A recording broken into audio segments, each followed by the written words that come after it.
Ooh, good morning. Sometimes I get this show ready just by the hair of my chinny chin chin. Rise in freedom. I'm Austin Peterson. Welcome to the Wake Up America show at wakeupAmericaShow.com. We're glad and thankful to have you here on the program. How are we doing today, everybody, huh? In a good mood? I sure hope so. Do us a favor as you're scrolling into the show and sitting down and joining us here, all 70 of you so far. Do me a favor, click that like button, will you? For many of you, it might be your very first time watching this show. Subscribe to the channel if you enjoy the content that you're hearing this morning. Good morning to Eric J, 1977. What's up, Eric? And Cat Dad 21. A bunch of new names and faces. What's up, Nancy Solorio? Good to see you there. Hey, you got your Fuera hoodie for Javier Milei just in time yesterday. I think the sale is ending at like noon or something like that today to get that 15% discount off that you got, Nancy. Good job. Good for you. We appreciate you very much. Thanks for supporting the show. What's up, Will Run Riot? Good morning. Hey, how's my smoking hot wife, Stephanie Peterson, doing there? Hey, everybody. Glad to have you here. We got lots of great content for you and lots of great guests per usual. Today, we're going to knock it out of the park with Cliff Maloney and the Iowa Showdown. Will it be Ron DeSantis's last stand? I know some of you are big Ron DeSantis fans, and that's fine. Things have not been looking good for Ron DeSantis so far, but you know what he says? He says they're going to win Iowa. So the next president of the United States, ladies and gentlemen, Ron DeSantis, maybe, or maybe not. I don't know. The Trump supporters out there, they were like, not so fast. Hey there, hold on. Wait a minute. What about Nikki Haley and Vivek Ramaswamy? Well, they weren't invited to the town hall last night. I've got the best clips from the Ron DeSantis, Nikki Haley town hall that occurred last evening on Fox News. We're going to talk about that. I've got, of course, the absolute spiciest of all of the clips. David Lee 180 says, what's the text line? Well, you can text the show and have your voice heard today or anytime, night or day. And sometimes we just like to chit chat, you and me, quietly. I'm having a cup of hot cocoa at night, maybe a little peppermint schnapps, sitting there in my bathrobe with my chest hair poking out. And I'm just like casually chit chatting away to all of the fans of the show around 8 or 9 in the evening, laying next to the fire on my bearskin rug. You can text us at 573-319-1586. That's 573-319-1586. What's up, T-Mill22? How are we doing, Robbie Thurman? Doesn't it seem like we've got so many more new friends? It's kind of crazy, right? You know why? It's because Robbie Thurman always welcomes them, saying, we're like family, in his best Vin Diesel voice. Glad to have all of our friends here, like Urs Mommy as well. She's in Massachusetts. She says her vote doesn't matter. Oh, very sad. Well, that's Democrats' fault. All right. So at 7:30 a.m. Central, we're going to have Cliff Maloney on the show, and he's going to spice it up for us, let us know what's happening. Fair warning, though, the weather here in the Midwest is frigid, cold, frozen. Internet might not be the best in some areas, which could mean that there might be a little bit of a problem with Cliff Maloney's internet, but we're going to give it our best shot because we like to hear from one of the leading liberty fighters in the country on the topics of the news that matter to you. So we'll talk to Cliff Maloney at 7:30 a.m. Central if the internet allows. At 8 o'clock this morning, we're going to talk to Judge Napolitano. I know you like it. Big brain time. We're going to talk to Judge Napolitano this morning about the push for Donald Trump for immunity from prosecution, which I got to say is a bold strategy, Cotton. Let's see if it works out for him. The judge will give you all the legal guides that you need in order to stay up to date with what's going on with that one. Because you know what? I'm not a lawyer and I don't want to pretend to be. So we'll talk to Judge Napolitano about that at 8 a.m. He'll be able to fill us in. Apparently this morning, SEAL Team 6 is trending because his opponents in the trial yesterday said, well, if Donald Trump, if you wanted to have SEAL Team 6 murder your opponents, would you be immune from that? Which is just kind of a bonkers question, but you know what? The judge is going to react and respond to that. And speaking of our nation's glorious, illustrious military, we're going to speak to Lieutenant Colonel Anthony Schaefer this morning. Tony. Tony Shaffer is a former spy, and he's going to talk to us today about the Secretary of Defense, Lloyd Austin, going AWOL. Did you hear about this? Apparently, the Secretary of Defense, unfortunately, has prostate cancer and underwent a couple of secret surgeries a la Grover Cleveland without telling anybody. But whereas Grover Cleveland just disappeared on a boat at night to go and get an oral surgery to remove a cancer from his mouth and was the President of the United States, and I think was only gone one day, Secretary of Defense, who is charged with actually defending our country in our time of need, just disappeared for days without telling anybody. So we're going to talk to Lieutenant Colonel Anthony Shaffer this morning about the chain of command, what should be done in that situation, and whether or not our military is ready for a threat with the kind of leadership that we have at the Pentagon these days. Tony Shaffer will fill us in this morning. Who better than somebody who worked there at the Pentagon? Nice to see all 209 of you this morning. What's up? He might be dead, says David Dogspaw. Yeah, I saw these rumors online that he actually is dead. Does that mean he's got a body double? I have no idea. Good morning to everybody tuning into the Wake Up America show. 275 people tuning in live, or is that or more perhaps? It looks like we're all 290 this morning. Yes. Glad to have everybody here joining us this morning on the Wake Up America show. I'm your host, Austin Peterson. We'd love to earn your like. And of course, please do subscribe to the channel if it's your very first time joining us here today. We've got lots of great guests, lots of great topics, but you know what? I typically like to start the show not with like the desperately sad topics, but I like to talk about the very fun and funny stuff. Somebody did a really good deep fake of I always want to say Carson Daly when I'm talking about the Ryan Seacrest. Stop it, Austin. Ryan Seacrest, not Carson Daly from Total Request Live, because that's from my generation. Ryan Seacrest hosting on the Happy New Year event in Times Square. Remember when he spoke to President Joe Biden? Somebody did a really good deep fake of it. It's got a little bit of harsh language here, but it's hilarious. If your eyes are not on the screen right now, you're going to want to watch this. It's hilarious. Take a listen. FYI, this is fake. All deep fake. Takes back the White House, and we finally get rid of your dumbass. What's next for you? Are you going on vacation or like some sort of retirement home?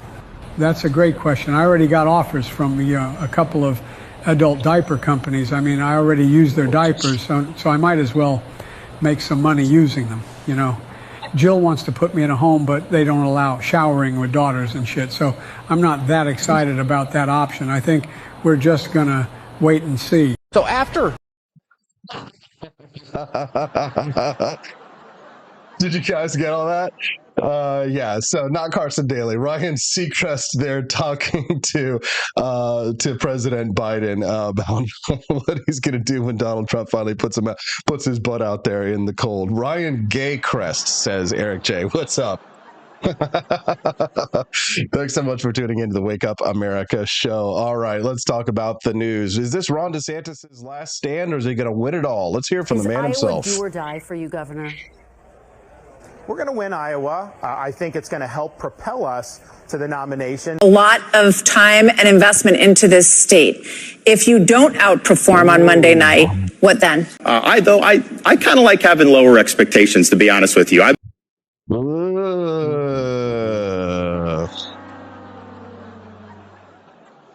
Okay, well, I know what it's like to be in a losing campaign when you're in the final stretch and everything seems to be, all the odds are against you. I know what you start to do. You rationalize, you justify, you're in a situation. Listen, I like Ron DeSantis, and I think he's one of the best governors that we have. He's definitely a conservative leader. I have some quibbles with him on policies here or there. I have bones to pick with Donald Trump on policy here or there. But you know what? Both of those men are better than Nikki Haley. Can I get an amen?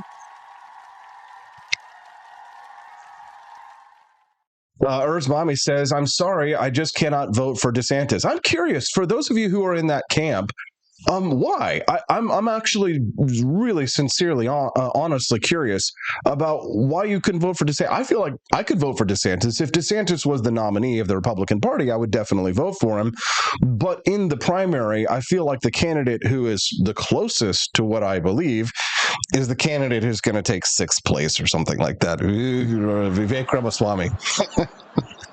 I get for being a libertarian Republican. My candidates are they're always going to be at the back of the pack. But Erzbami says she likes him as governor. She's just not there with DeSantis for president of the United States. And I know what it's like. You're there at the end of the campaign. You want to say what you want to say. And somebody who I have immense respect for is Thomas Massie. Can we give a round of applause for Thomas Massie? If Thomas Massie was running and he was in the primary, I wouldn't care. Just like Vivek Ramaswamy, I wouldn't care if he was in 4th or 5th place. I would be behind Thomas Massie. We got any Thomas Massie fans in there? Click like on the stream for Thomas Massie if you're a Thomas Massie fan. Well, he was on CNN last night going to bat for the candidate that he's endorsed in this race. Let's hear what Thomas Massie had to say. Thank you so much for joining us right now. You've heard a number, obviously, of top Republicans in the House and beyond endorsing Trump. You're not taking that path, and some would say it's the path less frequented. Is it a problem, do you think, in terms of your own political ambitions and career? Well, I've been against the president before. During the CARES Act, I made everybody come back to Congress and vote. And he called up and was very not happy with me at that time. Called me a third-rate grandstander and said I should be thrown out of the party. But I got 81% in that re-election. So I like to say, yeah, so Massie, gets called out by Trump. So that's why I think Massie endorsed Ron DeSantis, because Trump has been, has definitely sparred with Thomas Massie on things in the past. And you know what? When it's Donald Trump versus Thomas Massie, I'm probably going to side with Thomas Massie. And I'm glad Thomas Massie got reelected. But I hope that Massie isn't supporting DeSantis over Trump just out of spite. But I get the impression that might be what it is. I don't know. Let's continue. Antibodies. I've survived an attack, and now we're fully immune, I think. But there's he's also endorsed you. Yeah, and then he turned around and endorsed me last time. So there's really no animosity there. I'm backing Governor DeSantis because I think he's the best candidate. And, I'd like somebody who grew up in their 80s instead of somebody who's in their 80s to be president. Not bad, Thomas. Not bad. The only problem with that, of course, is that as soon as the primary election is over, everybody's going to get behind Donald Trump. So you do have to kind of be careful with what you say, because you don't want to end up like Ted Cruz did in 2016 after all of those nasty words had been exchanged. And then you got that picture of Ted Cruz. He was like, oh, please vote for Trump. You know what I'm saying? Well, hi, I'm an 80s baby, but no, Me too. Thank you, I got to tell you. But listen, Me too. Donald Trump, according to polls, is the real, true, by leaps and bounds, front runner. DeSantis is not quite where he is. According to polling, they have not cast a vote yet. Do you have reservations and concerns about supporting Ron DeSantis over somebody who is thought to be someone who will secure the nomination? Well, I'd like an opponent who's overconfident. I've been on the ground. Overconfident in that he thinks he's going to win Iowa, but also wants to lower his expectations. Twice, 2 different weeks for Ron DeSantis, just recently this last weekend. And on the ground in Iowa, it feels different than what the polls say. The support is organic. We had stops where there were only supposed to be 50 people and 200 people showed up. We didn't even have. Okay, yeah, he's electioneering. Let's give it up for Thomas Massie. We do appreciate him. Despite, and he's sticking to his cause, and he thinks that he's the best candidate. You got to give it up for him. Just because Thomas Massie endorses someone doesn't mean that I do. But I got to give it up because I have respect for him. He's definitely in the top 3 when it comes to our House of Representatives in Washington, D.C. There was an interesting little town hall on Fox News last night where people got to get up and ask questions of Ron DeSantis and Nikki Haley. This gentleman got up and had an interesting question. Here's some of the best highlights. Take a listen. I believe when the Democrats vote for Biden, they're not voting for Biden, but they're voting against Trump. And agreed. Let's give it up for that guy. It's true. Democrats are going to go very reluctantly into the polling place to vote for Joe Biden, if any of them do at all. Have you seen how much of the minority vote that Joe Biden has been losing? Blacks have completely flipped on Trump. Latinos have squeezed down a very tiny majority for Joe Biden. I wrote a piece that's coming out this week in Human Events about it. You guys will find very interesting. I'll share that with you in a minute. Let's continue on this town hall. And the same thing. If they're voting for Trump, then they're voting against Biden. And the reason I asked Ron that question, why he wasn't going after Trump, is because I look at Ron as the only candidate that can unite the country. Because look at it. Trump gets elected, half the country is still going to be divided. And hopefully we don't, they don't go to any. Well, speaking of divided, you do have a question for the government. I mean, he may be right? It's possible that we see a repeat of 2020, that people crawl over broken glass to vote against Donald Trump and pull out all the stops to try and stop him this year, just like they did in 2024. It's not an eventuality. Just because the situation is right, if the election were held today, Donald Trump might win. Things can change very dramatically in the next 6 to 8 to 9 months. I do have one. And but I believe Ron can unite the country. We got to have somebody that we can all stand behind, Republican or Democrat. That's all. There's always that one guy who doesn't ask a question. He just gets up there and gives a speech at all these events. You know what I'm saying? Good morning to all of our friends. It looks like Rumble has chosen to bless us today with the front page. Thank you. This means that hundreds and hundreds of you are tuning in for the first time. You're like, who the hell is this guy? I'm Austin Peterson. I'm the host of the Wake Up America show, which you're watching or listening to live right now. And I'd love to have you come back and join us for our regular schedule, which is Monday through Friday, 7 to 9 a.m. Central Time on the show. Do me a favor and click like and subscribe to the channel that you're watching right now so you'll have no problem finding us again tomorrow morning. We are at rumble.com/AP4Liberty. If you can remember it, but I know what happens. You're busy, you got a lifestyle, you got things going on, and I'm the least of your worries here. Well, if you just click that subscribe button, then tomorrow morning you can get some more great political content, terrific guests 5 days a week. It's better than your conservative talk radio that you're listening to locally. It's better than the national news, which is going to lie to you. It's right here in your home, in the palm of your hands. It's the Wake Up America show with Austin Peterson. So do me a favor, click like and subscribe so you'll be able to find us again tomorrow. This young lady had an interesting question. Take a listen. Well, it's nice to meet you. Former President Trump is still polling higher than any other candidate running for office. Why do you think it's so hard to gain traction among conservatives? Well, Melody, thank you for the question. I honestly think Iowans have it within their power to upend all of that. I think that, there's kind of a self-fulfilling prophecy. I mean, the media loves just reporting polls constantly. Yes. I can just tell you this about polls. A year before the election of 1980, Ronald Reagan was losing to Jimmy Carter by 24 points. He won a massive landslide. My election in Florida, November 22, I won the biggest Republican victory in the history of the state in a governor's race, 20-point victory. I had polls saying I was going to win by 2, 3, or 4 points. They were way off. And so ultimately, it's the people that decide these, not the polls. I can tell you this. It's a good answer, but yesterday I did bring on Maxim Lott, the founder of the website electionbettingodds.com, which I highly recommend for you. And rather than being a traditional poll where you go out and you ask people a question and they can answer whatever they want, electionbettingodds.com is a website where it tracks people who are betting their own actual hard-earned cash. I tend to think that people are a little bit more careful when they're using their own money versus just answering a question that some pollster who's annoying them during dinner calls them and asks them. Tends to be a little bit more reliable, but I'll leave that up to you. Still, a good response from Ron DeSantis. If Iowans come out and vote for me and caucus for me in large numbers, like we're building the operation to do that, those national polls will change. You have the power to change those. And I would say this, if you're an Iowa conservative, who best represents your values of anybody running? I've delivered for conservatives more than anybody that's running. Of all the things I promised, I delivered on 100% of my promises. You talk about some of the big fights that we've been able to win in Florida.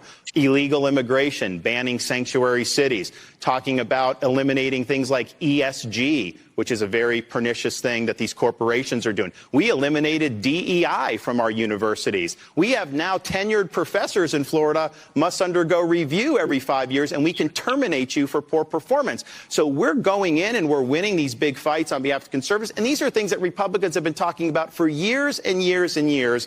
And it's always people will run for office, they'll raise money off you, they'll get in, and then they don't end up turning around and delivering the results.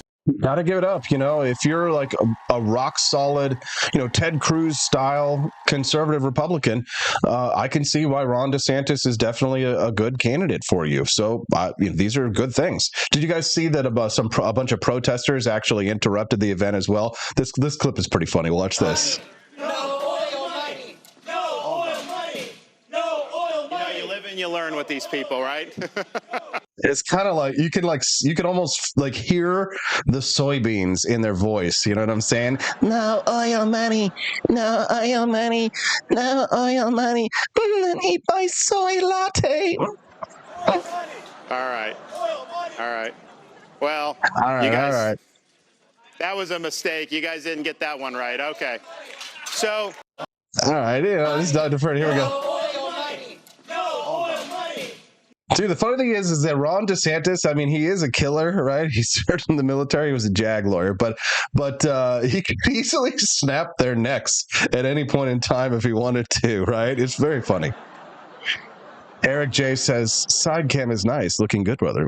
Thank you very much. I appreciate that, Eric J. For some reason, I want to say Eric July, but it can't be Eric July. Can it? Can it? Is it? No way. I know Eric July's a busy man these days. Nikki Haley got caught in a lie. What else is new? Take a listen. Governor DeSantis is hitting you for claiming the retirement age is, quote, way, way too low. He said, quote, I don't know why she's saying that. So are you saying that? Where do you stand? I have never once said that. You sure about that? You sure about that? 65 is way too low, and we need to increase that. We need to do it according to life expectancy. Governor DeSantis is... Okay, so we're talking about Social Security and raising the retirement age. I know for many of you, the topic is just... Because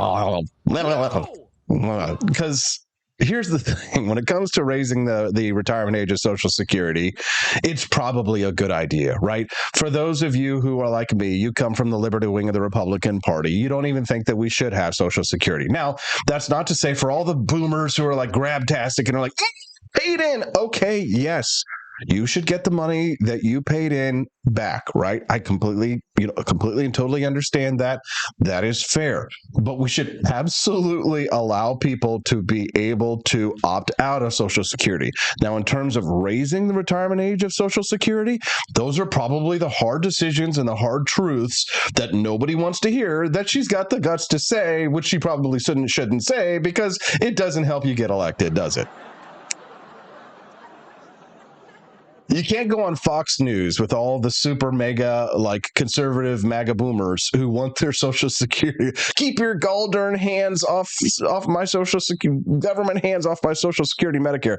And, give it up. Nikki Haley did actually say probably what needs to be said. Do I believe in raising retirement age? I don't know. Maybe. But I at least admire somebody that is willing to say, hey, we got to do something to reform the system or we're not going to be able to pay out senior citizens who paid into the program because it's going bankrupt, right? These are the hard decisions, the tough decisions that somebody who's in charge actually has to make. So she said it was at some point, but of course, when she gets on conservative talk radio like this or conservative talk television, she knows that she's got to lie. So she lied, she got caught in it, and it's funny how the Ron DeSantis people called it out with a very excellent Governor DeSantis is hitting you for claiming the retirement age is, quote, way, way too low. He said, quote, I don't know why she's saying that.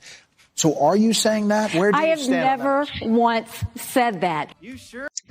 Okay, so, I have never once said that. So obviously that's not true, right?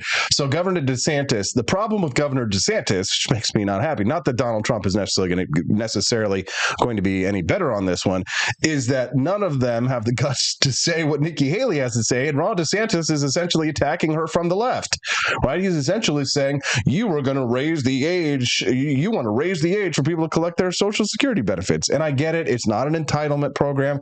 Social Security is not entitlement. It's more like a Ponzi scheme, as we all know. We all hate Social Security. Boo, boo, boo. Urs Mommy loves the guy popping up. Yes, it's an excellent meme. Did she actually say she's saying that? So are you saying that? Where do you stand? I have never once said that. You sure about that? You sure about that? 65 is way too low, and we need to increase that. We need to do it according to life expectancy. Governor. Now, where did she say that? It looks like she said that on Bloomberg.com. Very funny. Good job catching her on that, DeSantis people. Oh, Oh, and I love Urs Mommy said earlier she doesn't watch network TV. Well, I pull all the best or / worst clips from it so that you don't have to. What'll happen if Donald Trump is elected, says Whoopi Goldberg. I'm sorry, what's interesting for me is that people's faith in the country is waning. Yes. That's the thing that's pissing me off, because in fact, there's a reason Joe Biden ran the way he did. There's a reason he's running for democracy now, because that's really what's at stake. You worried that you can't pay your bill? Wait till the other guy becomes president, and you won't have to worry about it because you'll be in some camp somewhere, because that's his promise. His promise. Donald Trump's going to put you in camps. There you go, guys. He's going to put us all in camps. I mean, good morning. Welcome to the Wake Up America show. I'm your host, Austin Peterson. We're glad and thankful to have you here. Over 1,100 people watching us live. Thank you, Shiva. Oh Nam Shivai, oh Nam Shivai. We are grateful for the one God who unites us all. I'm glad to be an American. Good morning. Thank you for joining us here. Welcome to the Wake Up America show. I'm your host, Austin Peterson. A little bit of a goofball here. We like to do the news and politics and news talk with a little bit of fun and a little bit of funny and a little bit of coffee. So don't forget to check out our shop, ap4libertyshop.com, where we serve delicious Founding Flavors coffee. Somebody said yesterday that Stephanie and I need to start a brick and mortar store. How about a brick and mortar coffee shop with Founding Flavors coffee? What do you guys think? Would that be cool? Steffi can serve coffee and crumpets. That would be totally delicious. I also have to shout out a big thank you to our new sponsor over at QuickRxStore.com. Give it up, QuickRx Store. For all your ivermectin and hydroxychloroquine needs. You can get 10% off your ivermectin and hydroxychloroquine exclusively here through our channel. You can find their link to the store either in the chat where I'm dropping it right now, or you can go see it in the description over on our Rumble channel. Get ivermectin and hydroxychloroquine at QuickRxStore.com. Use the code SAVE10, that's the number 10, 10, SAVE10 to get 10% off. All right, I'm going to go get Cliff Maloney. We're going to talk a little bit more about what's happening in Iowa and whether or not Donald Trump is going to put us all in camps. Go grab a cup of coffee, maybe a little bit of toast. Don't go away. I'll be right back on the Wake Up America show at wakeupAmericaShow.com.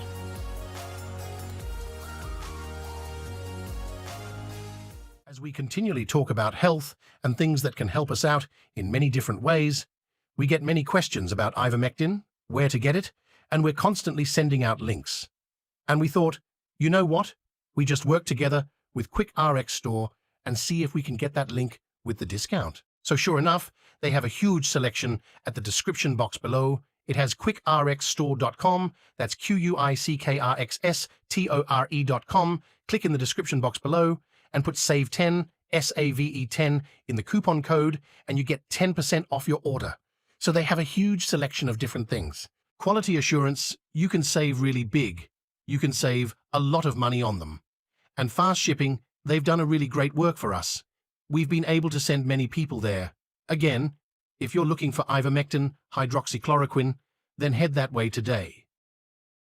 Snow Goose Lodge in Jamestown, Kansas, your home away from home. Choose the comfort and privacy of our individual rooms, each equipped with its very own locking door and en-suite facilities. Or bring the whole family and make memories in our communal space. Snuggle up on our plush recliners or share a meal around the dining table that comfortably seats 8. Our kitchen is armed with everything you need, from a microwave to a full-size fridge. For a bird's eye view, book the Eagle's Nest. Enjoy the privacy, storage space, and its very own toilet and shower. For just $450 a night, reserve the entire lodge. Perfect for reunions or retreats, accommodating up to 8 guests. And remember, Snow Goose Lodge is a haven for kids and dogs alike. So bring the whole family. Book your stay now and get 20% off your first booking using the code WAKEUP.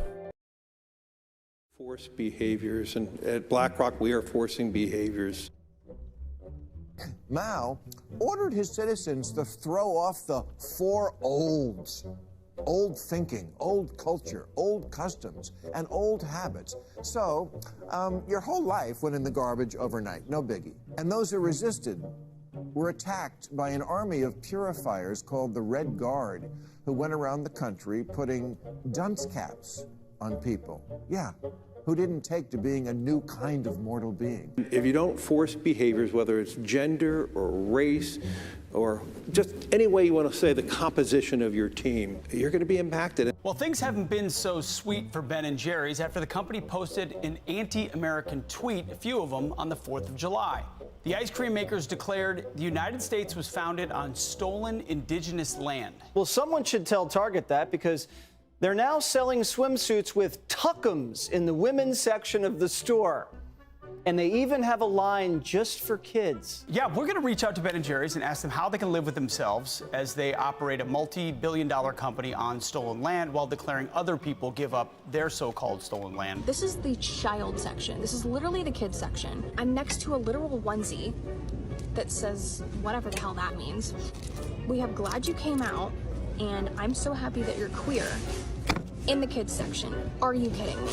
I'm sorry, but pride and toddler don't belong in the same sentence. Good news! Starbucks will offer its workers reimbursement of travel expenses related to accessing abortion and gender-affirming procedures. Kyle Rittenhouse was seen wearing a Black Rifle Coffee Company shirt, and they wanted to distance themselves from that individual. Key employees at the company also were donating to Democrats. Hayford doubled down on throwing many in his base under the bus, describing them as racist and a repugnant group of people.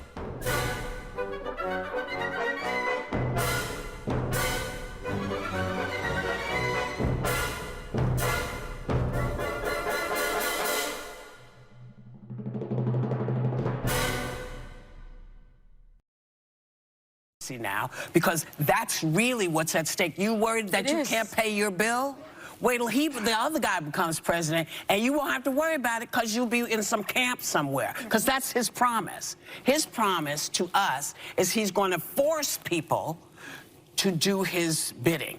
That's what he said. I'm going to be good on day one, and I'm going to turn into this other person. So here's the deal. This is all up to you. Isn't it ironic? The liberals saying, oh, he says he's going to be good on day one and he's going to force people. Interesting. Isn't there a bit of irony there from the left? It's like they didn't even go through the same pandemic over the last few years that we all went through. Are they living in the same planet as us? It certainly doesn't seem so. Good morning. I'm the host of the Wake Up America show, Austin Peterson. We're glad and grateful to have you here. What an awesome audience. I can't remember the last time I played for an audience of 1,300 people live. It's been a few years for sure. Now I get to do it every day, 5 days a week. The Wake Up America show streams live. I bring to you the absolute best content, the best clips, and of course, the best guests. One of the biggest and best freedom fighters in the entire country joining us live right now. He's a fellow Missourian as well, former Ron Paul and Rand Paul staffer.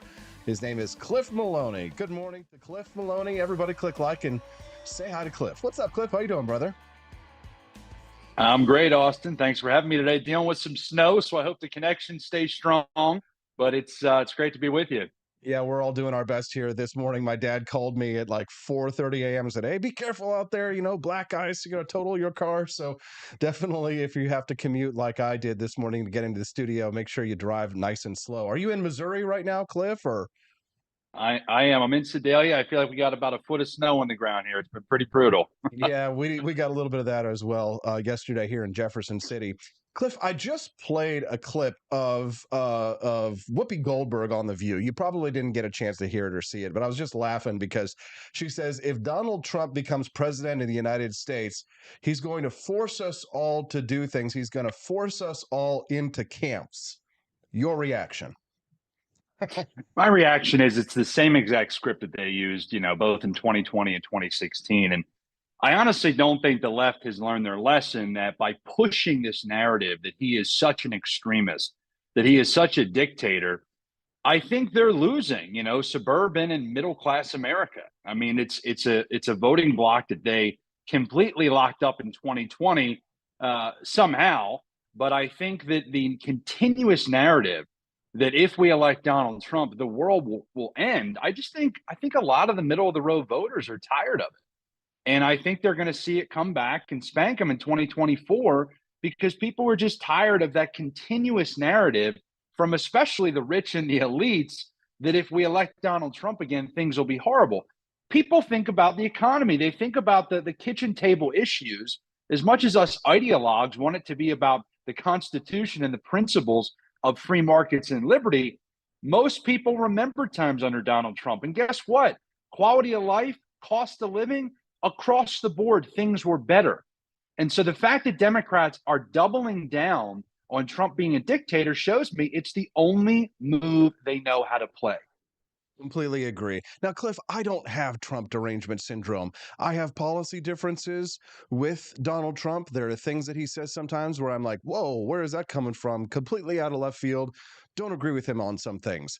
Still, definitely improvement over things that we've seen in our, at least presidents that we've seen in our lifetime. He destroyed the neocons, which both you and I know we couldn't have done that on our own. We were trying for years to bring down the neocons. Donald Trump did what we always wanted to do. Bravo for that, right? A strong economy. We had, regulations were getting slashed left and right. He signed the First Step Act, which ironically, conservatives are now attacking him over, and he signed the Right to Try Act, right? So these are conservative and libertarian wins, I would even say, that Donald Trump advanced, which is why even with with a hint of trepidation, I'm going into the polls next year and voting for Donald Trump. However, or this year and voting for Donald Trump. However, he's still got a primary to get through. Is it all smoke and mirrors at this point? I mean, is Iowa Ron DeSantis's last stand, I guess, is what I'm really trying to ask here, Cliff? I think what happens is you go into Iowa and everybody's looking to outperform, right? And the problem that Ron DeSantis has right now is there's an expectation that Ron DeSantis comes in second. And for Nikki Haley, there's an expectation she comes in third. And out of all the candidates, maybe Vivek, and I would throw into that mix as well, it's probably likely that they will finish second or third. So you don't want to be in Ron DeSantis' shoes because, if you finish in second, well, that's what you were supposed to do, right? So everybody comes into this. I spent 6 months on the ground in the last competitive Republican caucus, obviously working for Rand Paul, and you learn so many things about how these processes work. The problem is there are always two primaries. So if you're an Iowa voter, before you go in the caucus, in your head, you're thinking, not who am I going to caucus for? First, you think, who can win? And then once you've decided in your head who are the potential winners, then you pick one of those winners. And so what Nikki Haley, Ron DeSantis, and Vivek are fighting for right now is they want to be in that camp that voters say they could win. But it's tough when you get to the end because it's so easy. This is why third-party candidates always flame out, because at the end, voters are going to pick somebody, not that they most align with, but who most aligns with them that can also win. So as we're going through these final stages of the caucus and then heading to New Hampshire for the first in the nation primary, that's what they're battling, is to prove viability. And then once they finish, wherever they finish, they've got to be able to spin that narrative to say that they're, as we like to always put it, surging, right? Every campaign's looking for that headline, but they're going to have trouble getting all of the folks to get out of the race so that there's enough support. So to answer your question bluntly, Donald Trump, if you're Ron DeSantis, you're sitting there trying to strategize, Trump has to finish under 50, and DeSantis has to score twice as much as Nikki Haley. That's what has to happen for Ron DeSantis to have the surge, or at least the talking point, to take his campaign to the next level. This is good stuff. If you're just tuning into the Wake Up America show, good morning. Nice to see all 1,487 of your bright, shining, smiling faces. Thank you to Rumble.com for your support of the Wake Up America show. We stand for economic freedom and personal liberty on this program. So if that's what you're all about, why don't you click like and subscribe to the channel that you're watching so you can come back and join us. We stream this show live every Monday through Friday from 7 to 9 a.m. Central Time. We've got a great cast of regular freedom fighters and pinch hitters like Cliff Maloney who come in and join us every once in a while to tell us how it is, and we appreciate him joining us live this morning. He's a former Ron Paul and Rand Paul staffer. He's a liberty activist, and he's out there fighting for your freedom, yours and mine. Cliff, how did Donald Trump become such an unstoppable force? I think nobody can deny that he definitely has some negatives, but how has he managed to capture the Republican Party in so mightily? Is it that the left has made him a martyr? What is it? I would say there's two major things that have led to the rise of Donald Trump and kind of him being the voice of the Republican Party. The first thing is the guy understands the name ID game, and he understands how to make sure that the sound bites are out there and that people can not only hear them, but in a world where most folks are, I'd say focused on paying their mortgage, right? Putting food on the table, taking their kids to soccer or football practice, he understands how to penetrate to drive his name ID up. And I always say that's difficult. A lot of candidates don't realize it's not that everybody's analyzing the full platform of each candidate, right? First, you've got to at least be in their head as a name. You have to have name ID, and then they're going to decide amongst those that they've heard of. And since 2015, leading up to the 2016 race, I mean, Donald Trump has just killed it in the name ID game and talking to normal people. Not talking down to people, but talking in terms that aren't wonky, that aren't policy-based, but that are just connecting with people with where they're at. You pair that, Austin, with how the left reacts and treats him, and of course he'd become a dissident. Of course he becomes somebody that represents how blue-collar working-class Americans feel against a system that has screwed them for years. Look at what they've done to our dollar. Look at what they've done to our sons and daughters fighting these foreign wars. Look at what they've done to so many things to hurt working-class Americans, and Trump represents the pushback against that.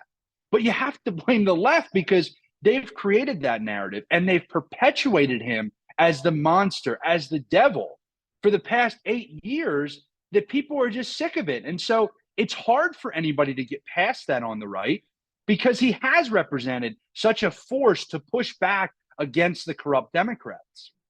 No doubt. One of our listeners, Robbie Thurman, texted in this morning, or he dropped a comment in the Rumble chat, and he said that under the Trump tax cuts, it increased his paycheck by almost $200 a week. Eric Dondero says that my taxes under Obama were $6,000 a year.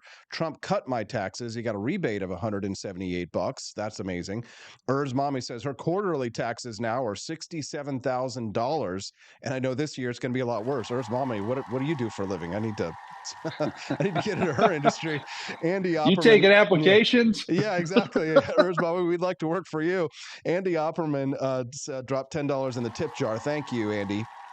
He said Trump was able to capture the Republican Party because we've had 3 generations of Republicans who have folded and failed again and again. I think that really is it too, Cliff. He actually fought the left. He didn't turn around and immediately cave to them.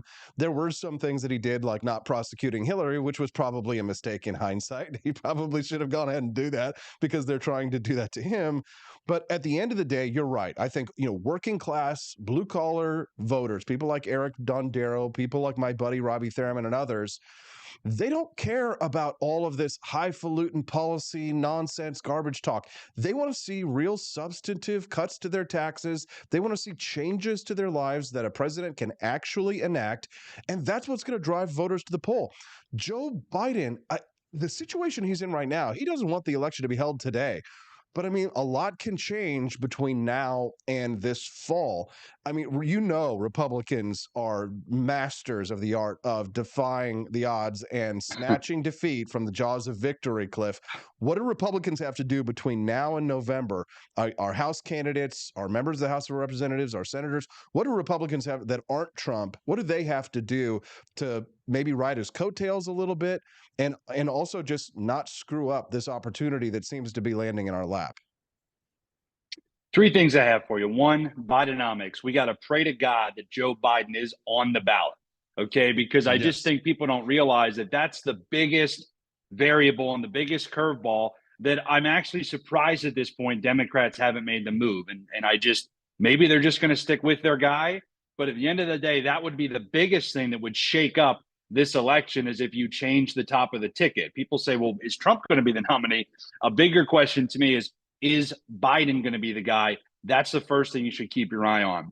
The second thing to look at is messaging, right? I think Republicans have to figure out how they bring the talking point or the topic of the economy, quality of life, and inflation, and they're able to make that the driving issue above abortion, right? You can look at state after state, plenty of swing states where abortion is the thing that Democrats are just tripling down on.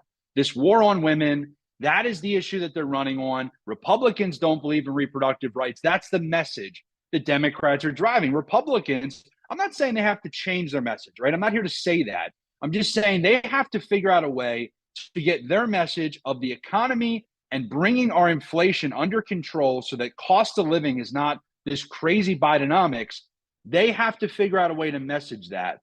The third thing is in these states, and I'm going to plug here for Pennsylvania. The third thing is they've got to figure out how to match Democrats when it comes to ballot chasing, ballot harvesting. You've got to match the Democrats at their own game. We've got to stop saying that if we participate in mail-in ballots, we're giving them more of a chance at fraud. If there's going to be fraud, they're going to take it. I don't want to hear that talking point anymore. But if we really want to do the hard work, you've got to double down. We're doing this in Pennsylvania. It's called the PA Chase. You can go to pachase.com. We're going to pound on 500,000 doors to collect these mail-in ballots. And I'll give you the metrics. Democrats typically finish with 80% of the mail-in ballot compared to Republicans at 20. We're endorsing Liberty Republicans only. And we think that through our work of actually doing ballot chasing, we can go from 20% statewide to 33% for Republicans. You do that. Once again, I'm focused on Liberty Republicans. You do that, and Pennsylvania becomes extremely competitive. But we have to match the Democrats and play by the new set of rules rather than just complaining about how the rules were changed during COVID. Great stuff. We love it from Cliff Maloney, who's joining us live right now. Cliff Maloney is joining us here live as a former Ron Paul and Rand Paul staffer. He's working on a big project out in Pennsylvania. Give us a few more details about this, Cliff. You kind of just give us a surface level details, but what are you really trying to accomplish in Pennsylvania, the Keystone State, and definitely a big keystone when it comes to winning the presidential election as a swing state? What are you trying to accomplish out there, really? So we have a group in the state called Citizens Alliance of Pennsylvania, or CAP, and for a couple cycles now, I've been involved, and what we do is we try to identify Liberty candidates, both at the state House and state Senate level, and we endorse them. But here's the problem, Austin. Winning a primary against a Rhino Republican, oh yeah, we'll have plenty of fun doing that. We took out two 30-year incumbents, the most powerful people in Pennsylvania in the Republican primary last cycle. But here's the problem. You get to the general election, and districts that used to be slam dunks for Republicans are now competitive, or we're losing them because the state and the federal GOP, the national GOP, have completely failed to match the Democrats at their own game. And so our entire objective is to continue to endorse Liberty candidates, but we have to react to our environment. We have to react to the failures of the party and step up. I like solutions, right? I want to get the job done. I don't want to complain about it. So we've got an app we're launching called the Pennsylvania Chase. We're going to be partnering with Turning Point and some of the tech that they've put together that's just phenomenal. I'll give them so much credit for that. And we're going to bang on 500,000 doors in these Liberty Republican districts to once again take it not from 20%, but to get that 20% number for Republican mail-in ballots up to 33%. And I really do think it's hard work. Nobody wants to do it, but this is the game that we play in, okay? Like I really believe in a ground game, as you know. Knocked over 6 million doors across the country. And what I'm trying to do now is harness that into a state that I feel needs the most attention to help our Liberty Republicans. And also what's going to happen, the byproduct of this, Trump and probably Dave McCormick, the Senate candidate, are now going to have a viable shot at flipping Pennsylvania red. So it's a win-win across the board. That's why it's called the PA Chase. You'll love to see it. Cliff Maloney joining us live right now from Sedalia, the frigid wasteland in Missouri. Cliff, is there anything else that you'd like to share with our listeners before we let you go today? Yeah, just last thing, follow me on Twitter, at Cliff Maloney Jr. And like I said, pachase.com. We're looking for people to sponsor a Liberty ballot chaser. Rest assured, we are not going to be helping rhinos. We're going to be doubling down on Liberty candidates We've got to do the hard work to beat the left, but to also beat the rhinos to make liberty actually win. There you go, Cliff Maloney. He is a liberty activist and one of the foremost freedom fighters in the country. Let's give it up for Cliff Maloney. Cliff, great big audience out there. They seem to really love you. Thanks so much for joining us today. Have a wonderful day. All right, see you now. Take care. Thank you very much. Nice to see so many faces and names joining us live. If you're enjoying this content this morning, then definitely you're going to want to hit that subscribe button here at rumble.com. We have to say thank you to rumble.com for featuring us here front and center, because without them, this audience wouldn't be possible. For those of you who don't know, I'm Austin Peterson, and this is the Wake Up America show. It's a 2-hour, Monday through Friday, liberty-leaning talk show where we have awesome guests, awesome content, some of the best clips available out there in Liberty Talk. If you're listening to Conservative Talk Radio in this morning, it's time to turn it off and tune in to us every Monday through Friday from 7 to 9 a.m. Central Time. I will be your host and to help talk you through all of the fun stuff that's happening around the world, the scary stuff, the sad stuff, the dramatic stuff, the political stuff, and sometimes even the gossip and the silly stuff. We have a lot of fun here on the show. We've got lots of great regular guests, especially my smoking hot redheaded libertarian wife, Stephanie Peterson, who helps me run this business. And very briefly, just so you know, the way that this business operates is that we have this Wake Up America show talk show. We also have our own AP for Liberty shop store where you can get awesome patriotic merchandise. Some of you might know the story of the famous or the infamous Marvin Heemeyer's Killdozer. Have you guys ever heard the story of the Killdozer?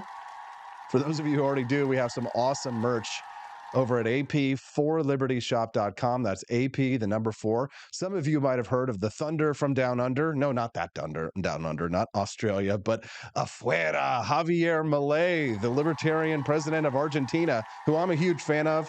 We created a whole line of awesome merch for Javier Milei. And I got to say, that some people, if they approach you and they're like, hey, nice Che Guevara shirt, you can be like, no, God. Afuera. No, God, please, no, no. We need to have kids wearing the Javier Milei iconography and get rid of those Che Guevara shirts. Am I right? A lot of these items that you see at AP for Liberty Shop are designed by me, or they're designed by my wife. And you can find our Liberty Retro Electric AK-47 Aloha shirt available. Quite a name, right? Exclusively at ap4libertyshop.com. That's AP, the number 4. It's very retro, along with the theme of this show. You can find this. I designed this. The little pink dots that you can see right now, which is kind of hard to see on the screen, are AK-47s that you can see. So it's very cool. People will really love it. Go to a party, show up with the Electric Aloha shirt. You can get that exclusively at ap4libertyshop.com. I know many of you are very much like me. You're very patriotic. You can get awesome custom metal signs for your barn, for your house, for your outhouse.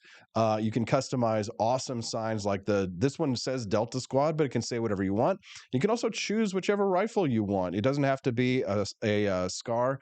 It can be an AK-47, an AR-15, sniper rifles, Russian sniper rifles, all sorts of awesome customizable signs, including 1776 signs, bald eagles, flag crosses, and things like that. Patriotic merchandise with a twist, lots of funny. So if you're a conservative, but you like to drink a little, or you consider yourself to be a rock and roll Republican, you love Jesus, but you drink a little, then ap4libertyshop.com is the store for you. Check it out at AP, the number 4, ap4libertyshop.com. And of course, check out all of our awesome, beautiful, delicious coffees based on the founding flavors.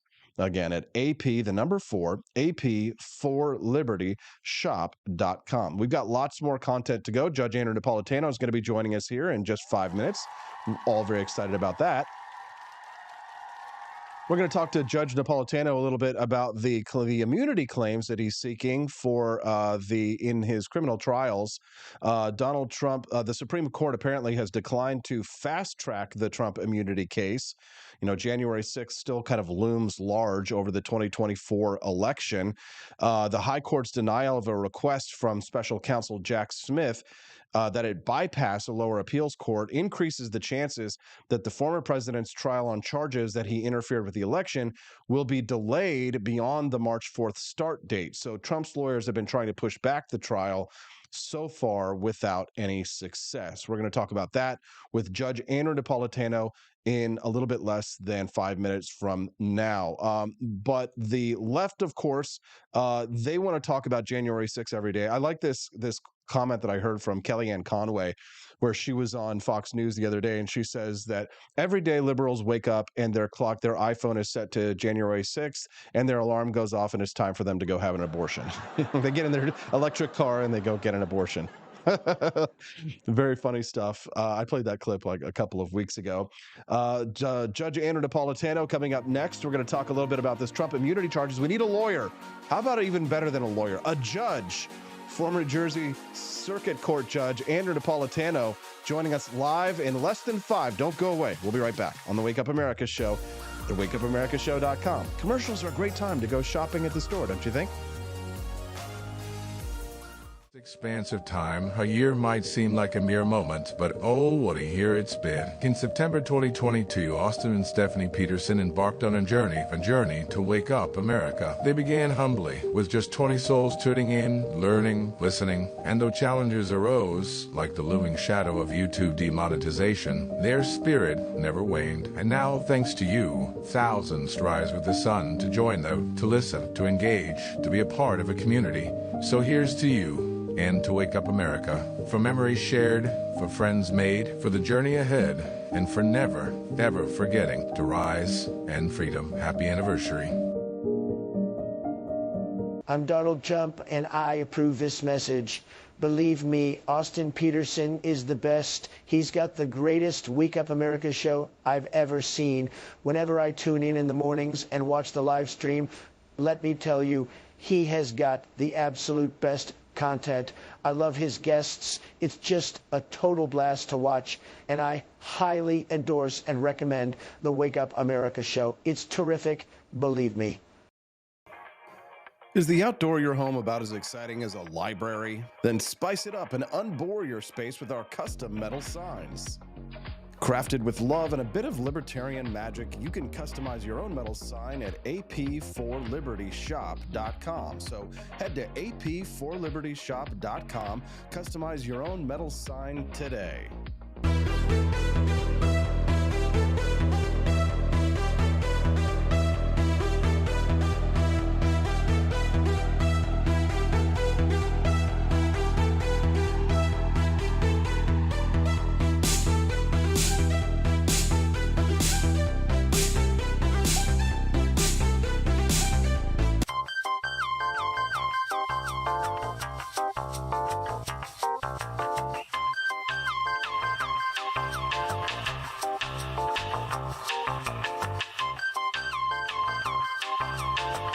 Welcome to a world. Good morning, friends. Rise in freedom. I'm Austin Peterson. You're watching and listening to the Wake Up America show at wakeupAmericaShow.com. Thousands of people watching us live. What is this, a rock concert? It's a political news talk show. Grateful to have you all here this morning. Thank you very much for supporting the ideas of economic freedom and personal liberty. That's what we're all about here on the show. For many of you, it might be the very first time that you're watching us. So don't forget to click like and subscribe. I know we got a lot of busy parents out there. Maybe their kids have a school day today and they're getting them all bundled up to go outside, and you might forget to click subscribe on that channel, so you wouldn't be able to find us tomorrow, and that'd be a total shame. We'd love to make your acquaintance, make some friends. So click like and subscribe right now before you forget, so we can see you again here tomorrow morning.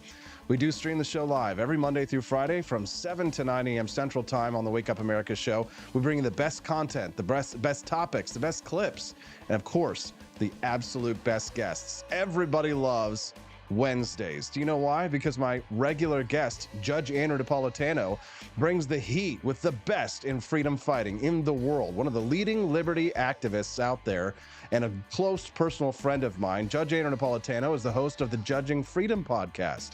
So if you can't get enough from the Wake Up America show, I highly recommend and endorse Judging Freedom, which you can download on any of your mobile devices. His YouTube channel has been taken off like gangbusters. I think he had 250,000 subscribers. You know what? Let's just hear it from his mouth.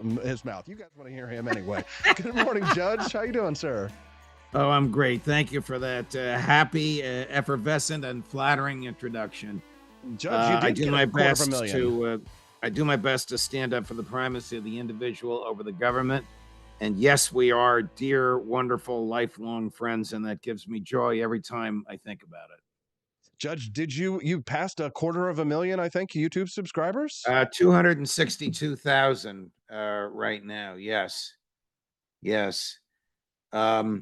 People are interested in our, just like yours, maximum individual liberty, minimum government, peace agenda. I mean, lately I've been focusing on war and peace and genocide, and people don't get this anywhere else. The commenters are deeply flattering about, Judge, you could never have gotten away with this on Fox for 24 years, and they're probably right. It's true, Judge. And we can only have these kinds of conversations between ourselves on this kind of a platform. And I know people really they tune in specifically to hear what you and I have to say about things like this. I'd like to talk to you about this legal hot water that Donald Trump is in. I'm reading in the Wall Street Journal from last week, talking about how the Supreme Court had declined to fast track this decision about whether or not Donald Trump is immune from prosecution. He's getting this question that's trending on Twitter this morning about whether he could murder his political opponents with SEAL Team 6. What is this all about? Okay, so the issue yesterday was whether or not a former president, any former president, is immune from criminal prosecution for acts engaged in or not engaged in while president of the United States. The general rule is no. The general rule goes back to the Nixon era, when Gerald Ford pardoned Richard Nixon. He didn't just pull the pardon out of the hat. He ordered the this is interesting. He ordered the Office of Legal Counsel of the Department of Justice to give him a legal opinion on whether or not a former president could be prosecuted for something he did as president. Who signed that opinion? A young lawyer named Antonin Scalia. And that opinion, the short answer was yes. And since that time, the government has taken the position, and the courts have adopted that position. Yes, a former president can be charged if it's a crime, a true crime, and if the crime was outside the scope of his behavior as president. Trump is indicted for attempting to disrupt the transfer of power from himself to Joe Biden. The government says that's outside the scope of the office of president. That's just an effort to hang on to power. Trump says, no, that's within the scope of my behavior as president. The trial court sided with the government, and yesterday was the oral argument in the appellate court. When Trump appealed the trial court's decision, the government took that appeal and sent it directly to the Supreme Court under a rule that allows you to do that. And the Supreme Court said, no, we're not going to hear this unless and until it's ripe. Right now, it's in the appellate court. The appellate court took it and fast-tracked it and held the hearing yesterday. Why did that hearing make such news? Normally, this is just an esoteric, hypothetical topic.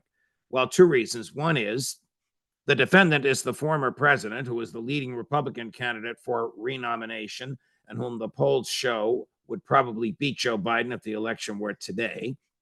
Two is because his lawyers dropped the ball by making an absurd argument, by taking their defense of Donald Trump to the extreme. My guess is some of the things I'm now going to tell you his lawyer said yesterday, Donald Trump told them to say. So during the course of the oral argument, the court was informed that Donald Trump is the leading Republican candidate for president, irrelevant, that he's beating Joe Biden in the polls, irrelevant, and that immunity is so broad that he could order SEAL Team 6, in a hypothetical, to execute a political opponent, and he'd be, while president, and he'd be immune from prosecution after he left office. That is not the law. And making an argument like that, pushing your argument to extremes, hurts you with the court, and in this case, devastates you with the public. This lawyer is the object of so much professional derision this morning because of the extreme nature of that argument. This is an example of a lawyer allowing his client, a non-lawyer, to tell him what kind of an argument to make because the client wanted to hear the argument. And indeed, the client, as is rarely the case for Trump, was in the courtroom when the argument was made. So that back and forth where a judge just said, let me take a hypothetical. You say the former president has absolute immunity. Suppose he ordered SEAL Team 6 to kill somebody while he was in the White House. Would he still have immunity? Hemming, hawing, hemming, hawing. Give me a yes or no answer. Hemming, hawing, hemmer, hawing. Give me a yes or no answer. My answer is a qualified yes. Now, if that courtroom had been filled with people, they would have roared at that point because it's absurd. But there was nobody in the courtroom but the lawyers and Trump and one or two pool reporters. So that's the brouhaha this morning. Trump will lose this argument. The question is, will the trial go forward in 2 months in the middle of March, or will Trump's appeal be taken up by the Supreme Court? I don't know the answer to that.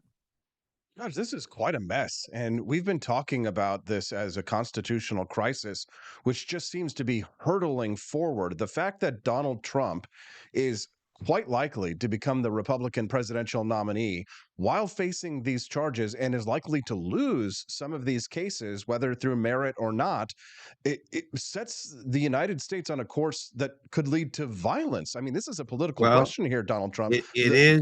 It is a collision course. There's no question about it. I do work for Newsmax, and I was on Newsmax last night right after Donald Trump Jr. And I try not to get into the political side of things, but it is clear that the Trump campaign, the Trump senior people, and the former president himself share your view, Austin, of the likelihood of a coming constitutional crisis. I just don't know how any of this ends up. Like most people, I hope that it's not Trump against Biden. I hope that there are better choices for us and maybe some surprises are coming. But right now, it looks like a collision course is coming. The Justice Department believes it has 2 very, very strong cases against him, and that if they can proceed to prosecution, they will get guilty verdicts, and that will disable him from becoming president. Trump honestly believes that he has done nothing wrong and that this is a cabal by the same deep state crowd that tried to undermine him during his years in the White House, and that the people should decide who the president will be. It's hard to say who's right. The allegations against Trump are serious, profound, and well-grounded. And Trump's dance with the truth is not always a commendable one. There's no question in my mind that Trump honestly believes he didn't do anything wrong. That doesn't mean he won't be found guilty. Judge, what about this case in Georgia where we come to find out that the prosecutor who was assigned by a person who they had an intimate relationship with, in which they were paid upwards of $1 million to take this case? Do you think that puts the prosecution's case in jeopardy at all there? No, I think it puts the prosecutor in jeopardy. If true, she has not replied to these allegations yet. She's not required to reply until tomorrow. But the allegations are that the prosecutor of Fulton County, Fani Willis, who orchestrated the indictment of Donald Trump and 18 others, hired an outside law firm to be the chief prosecutor because of the consumption of time and limited resources. Paid that outside law firm about $650,000 to do all the work they've done up to this point. So far, no harm, no foul. But now, according to these allegations, the partner in that law firm who's actually doing the work, A, has no experience in criminal prosecution, and B, is, though married, the lover of Fani Willis, and C, took her on vacations. Now, they say with the money the law firm was paid. Well, money is fungible, and it wasn't paid to him. It was paid to his law firm. I get that. However, if she derived personal benefit from this relationship, she will be removed from the case against her will and perhaps even suspended from the practice of law. But that will not affect the integrity of the case. This has nothing to do with the allegations against the former president. Of course, he'd like to see the whole case thrown out. A prosecutorial misconduct only results in a dismissal of the case when it goes to the heart of the case, like holding back exculpatory evidence or bribing a witness to lie. But the personal misdeeds of the prosecutor rarely results in an exoneration of the defendant. Now, Judge, you have said on this show in the past that you believe that if Donald Trump does receive a conviction and then wins the presidency, that you believe the Supreme Court would be highly likely to put a stay on any jail time if he were to be ordered to serve it until after he were president. Do you still hold to that? I do, but Austin, there's no case law on this, and there's just value judgments that I'm making from my understanding of the understanding of the Constitution by the Supreme Court. And the value judgment would be if he is lawfully elected by the public, that is a higher right to the nation than the right of the state of Georgia to incarcerate him. And so the incarceration would be on hold. It wouldn't go away forever. It would be on hold during his years as president. The same would be the case in the federal system, although if he became president, I'm sure he would try this. Again, this has never been done before. He would pardon himself. Well, you started out the show by saying this is a mess. It is a constitutional mess. It is also virgin territory. These issues: can the president pardon himself? Can he be immune from the commission of a crime while in office? These things have never directly been ruled on by the courts. Can a federal court interfere with a state prosecution because the defendant is the president-elect of the United States? Again, this is all very novel. The Republicans could save us from this mess if they nominate somebody else. The country could save us from this mess if they elect somebody else. Neither seems likely at this point. There is an argument, Judge, from a wing of the liberty movement. They call themselves, have you ever heard of this term, collapsitarians? No. Okay. God, what is that? These are people who want to hasten the collapse of society in order to, by speeding it up, that it leads to the dissolution of the American Republic and the breakup of the many states into sovereign republics. They're collapsitarians, libertarians who are actively working for you. You've heard of the term Cloward Piven, I'm sure. Certainly you have. Yeah, sure. I share the views of these collapsitarians. I never heard the phrase. I don't think I'll be around for this, but your grandchildren, I believe, will see the collapse of the federal government just from its own weight, like a dinosaur. It won't be able to pay its bills. Nobody will loan its money. Its cash will be worthless. Nobody will work for it, and we'll split apart into separate republics. This is fun stuff. I'm sure the audience is loving it. That's the kind of stuff they tune in on Wednesdays for with the judge. I'm speaking to Judge Andrew Napolitano here. Good morning. Welcome to the Wake Up America show. We're thankful for all of the thousands of people who are tuned in watching us live this morning, and we're grateful to Rumble.com for supporting this show. And thank you very much for clicking like and subscribing to the channel. We are getting a lot of great comments this morning. People's families are tuning in this morning. Ashley, Dave, baby Katie, and Billy, their entire family are tuned in this morning and watching the show. We're grateful. They're definitely going to learn a lot this morning from my current guest, Judge Andrew Napolitano, who joins us every Wednesday at 8 a.m. Central Time here on the Wake Up America show. And thank you to Urs Mommy, our friend over at Rumble.com, for purchasing one of our awesome patriotic metal signs from the shop. We're grateful for that as well. Judge, so is it the supremacy clause of the Constitution that the Supreme Court would hinge their ruling on in order to state that if Trump is convicted and serves jail time, that the needs of the nation outweigh the needs of the nation to have a president versus the state to incarcerate him? Is that what would be invoked likely? Probably. I mean, the Supremacy Clause says that this Constitution and all laws written pursuant to it and all treaties enacted under its authority are and shall be the supreme law of the land.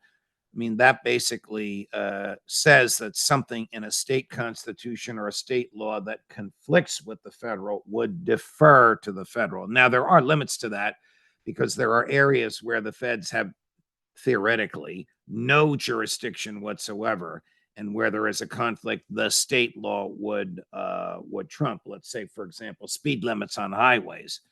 The feds sometimes get around those things by bribing the states. You want to lower the speed limit to 55, we'll repave the highways in your state. That's a real case. South Dakota sued and said, no, we'll take the cash, but we don't have speed limits in South Dakota, so we're not going to lower. There's nothing to lower them. And the Supreme Court said, you want the cash, you accept the strings. So that's the way Congress gets around that. But generally, you're right. It would be the Supremacy Clause. Value judgment. The state of Georgia cannot interfere with a popular election amongst all the other 49 states. Judge, I know you're not as into the political side of things as you are the legal side of things. And for that, we're very grateful because you're very much like so many of the libertarian leaders and you're steeped in the ideas of liberty from a legal perspective. But I do value your opinion on the political side of things. In terms of what the Republican Party has become, would you argue that, despite the problems of the populist Republican movement that is so very anti-free market economics to a large degree, that it is a step up away from the George W. Bush neoconservative years, that, knowing that we weight the issues of war and peace perhaps very slightly more heavily than we do the economic factors?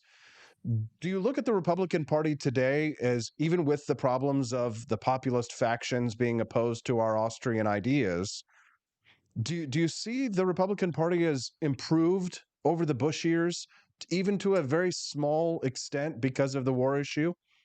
I don't. I haven't voted for a Republican candidate for president since 1980.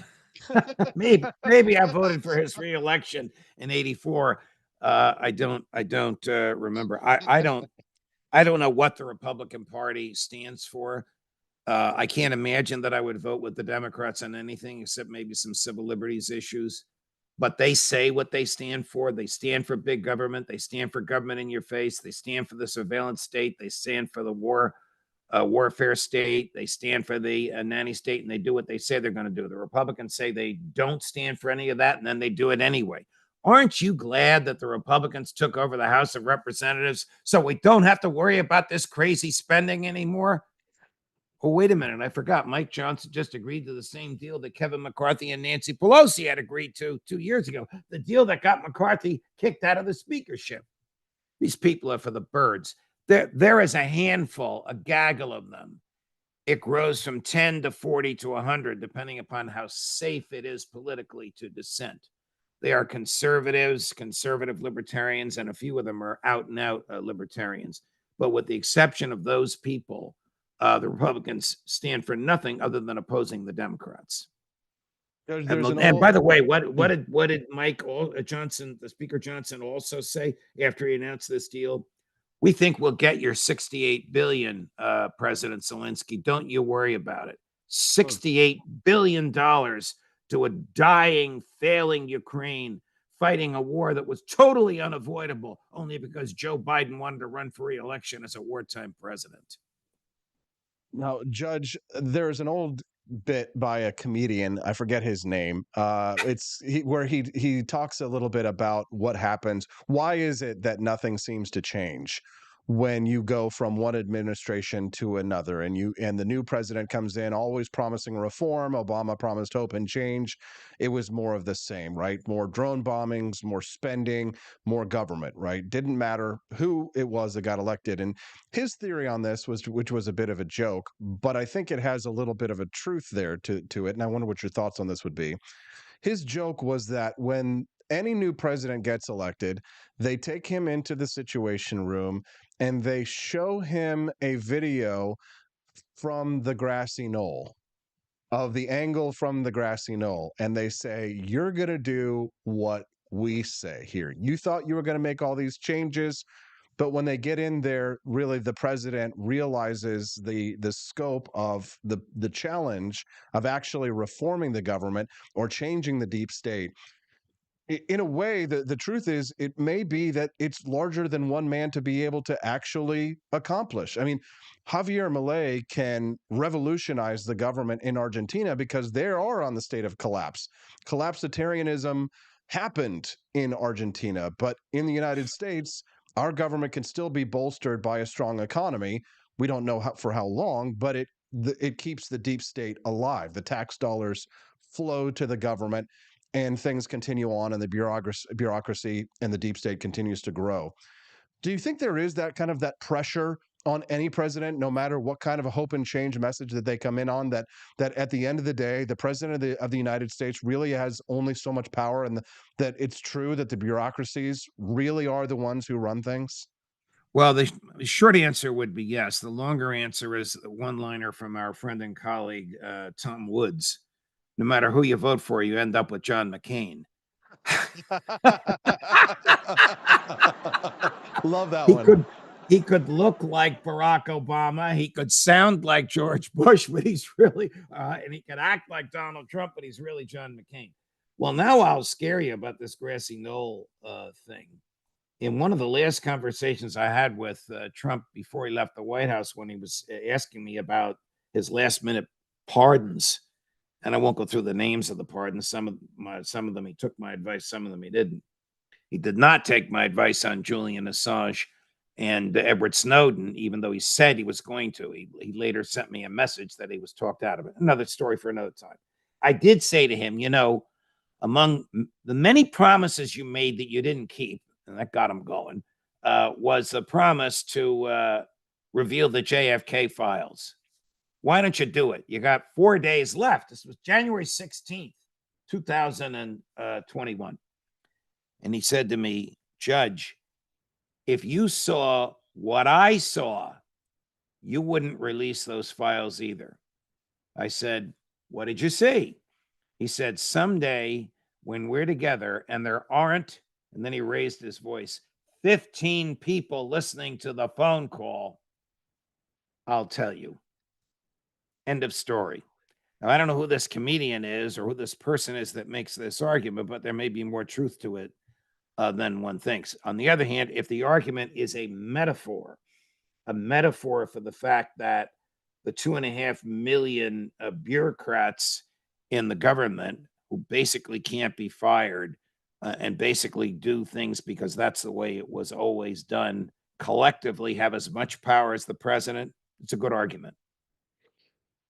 Judge, if it's true that power corrupts and absolute power corrupts absolutely, then it wouldn't matter who was elected to the White House. It wouldn't matter if I had won the presidency or in 2016, or if you or even Ron Paul had won the presidency, because if that statement is true, Judge, then all of us, being human, being fallen, would be prone to not just making mistakes or errors in judgment, but prone to the hubris and the pride of the office.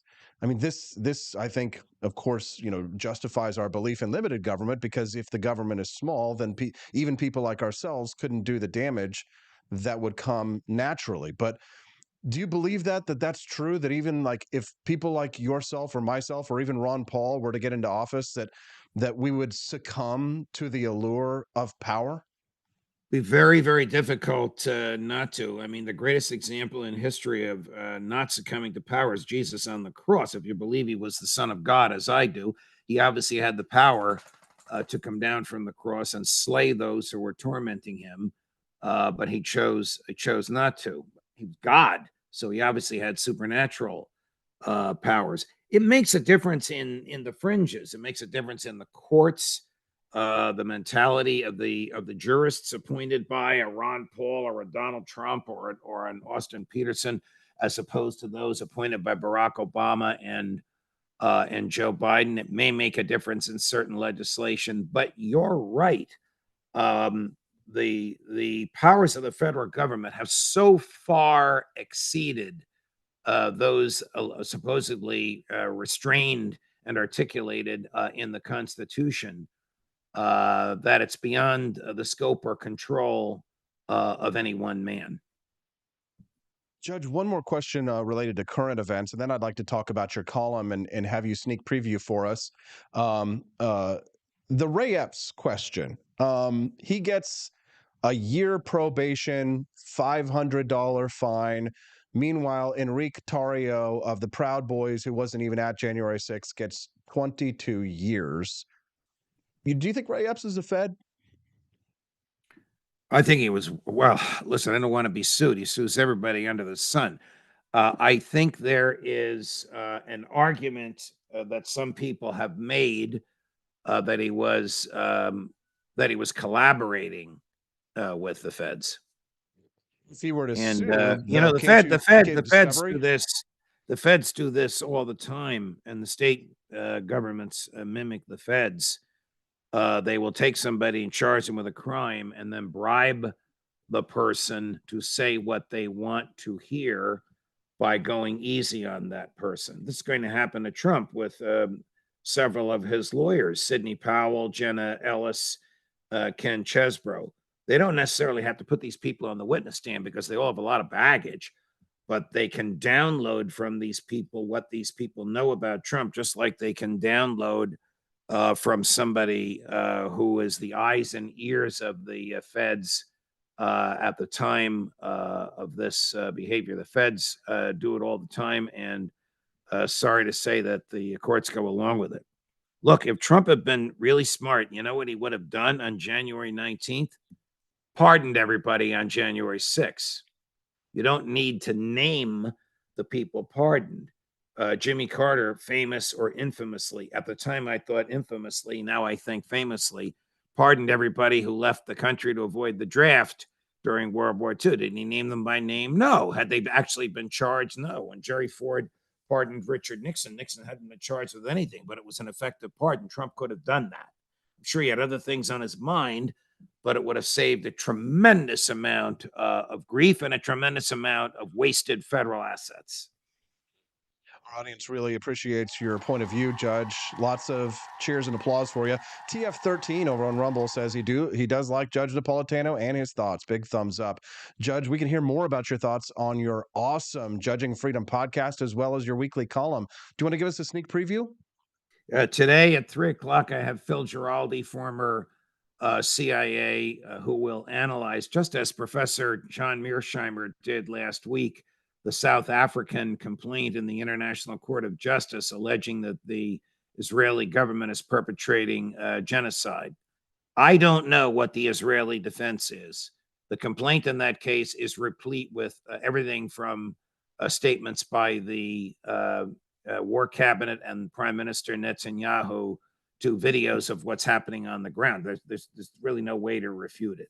And then at 4:00, my new friend, a lefty that agrees with us on many of these war issues, Max Blumenthal. Apparently, somebody in the room when Bibi Netanyahu talks to Tony Blinken has said, Netanyahu keeps saying, it's not my fault. It's not my fault. It's the coalition. If I do what you want, my government collapses. Isn't that interesting that he would be making decisions of life and death based upon how long he stays in the job? 4:00 today on Judging Freedom. Your column is able to be read every Thursday at judgenap.com, correct? Yes, Milk and the Police State, about the seizure of milk products by the police with no allegation of criminal wrongdoing whatsoever from an Amish farmer in Pennsylvania because he sells raw milk, which you may have had and I've had, and it's wonderful, to people who knowingly purchase it. He doesn't sell it to the public. He sells it to members of his raw milk club. I've never drank it, but I'm a big fan of Louis Pasteur and the process of pasteurization. Judge, I don't take risks anymore with my gut health now that I've reached middle age. Judge Andrew Napolitano, a good friend Middle of age, freedom you're and of still the a show. baby. You don't even shave yet, do you? Judge Andrew Napolitano. Look at that beautiful baby face on Austin Peterson. I only do that so they can't see my big gray beard if I grew it out. Judge, thank you very much for your time today. We appreciate you. Happy New Year. We'll see you next week. Back at you. All the best, Austin. Thank you. What do you guys think of Judge Napolitano? Send us a text. The text lines are open day or night on the Wake Up America show at 573-319-1586. Thank you to Burnt Toast Space Girlfriend. Arigato gozaimasu. She dropped $20 in the tip jar and she just sent us a little heart. So cute. Also, apologies to TF13. I used the wrong pronouns. It's a she. It's not a he. My bad. Always want to watch out for those pronouns. They'll get you these days. Guapo Loco says Trump didn't start any new wars, saved a bunch of lives, especially Ukrainians. Very good. I see Ryan Seacrest these days is actually taking a turn. It sounds like he's joined the Republican Party. Listen to Ryan Seacrest interviewing Joe Biden at the New Year's celebration in New York's Times Square just the other night. So after Trump takes back the White House and we finally get rid of your dumbass, what's next for you? Are you going on vacation or like some sort of retirement home? That's a great question. I already got offers from a couple of adult diaper companies. I mean, I already use their diapers, so I might as well make some money using them, you know. Jill wants to put me in a home, but they don't allow showering with daughters and shit. So I'm not that excited about that option. I think we're just going to wait and see. So after... That was totally legit. Definitely not a deep fake. Absolutely in no way was that artificial intelligence. That was completely legit. That was Carson Daly. I mean, Ryan Seacrest. Austin, for God's sake, stop saying Carson Daly. That was Ryan Seacrest for sure. Stephanie Lib for Liberty says she loves AP's face. Oh, thank you very much. And she loves raw milk. I can't do it. Mommy Dumbass, LMFAO, adult diapers, goodness. Yes, completely and totally legit. That was not a deep fake. Darwin13 says, in the city of Chicago, Chirac, you couldn't park for more than 2 hours and you couldn't be within several hundred feet of a brick and mortar restaurant. Good to know. Thank you to Burnt Toast Space Girlfriend this morning. We appreciate you very much. All right, what else have we got on the kitty? How's Donald Trump looking in Iowa? Iowa caucuses. New polling shows former President Trump making larger inroads with two key groups when compared to 2016. Evangelicals and first-time caucus goers. NBC News national political correspondent Steve Kornacki is with us from the big board. Steve, what are the latest polls showing us about Trump's gain with these two groups? I have no words for evangelical voters. The left just does not understand at this point.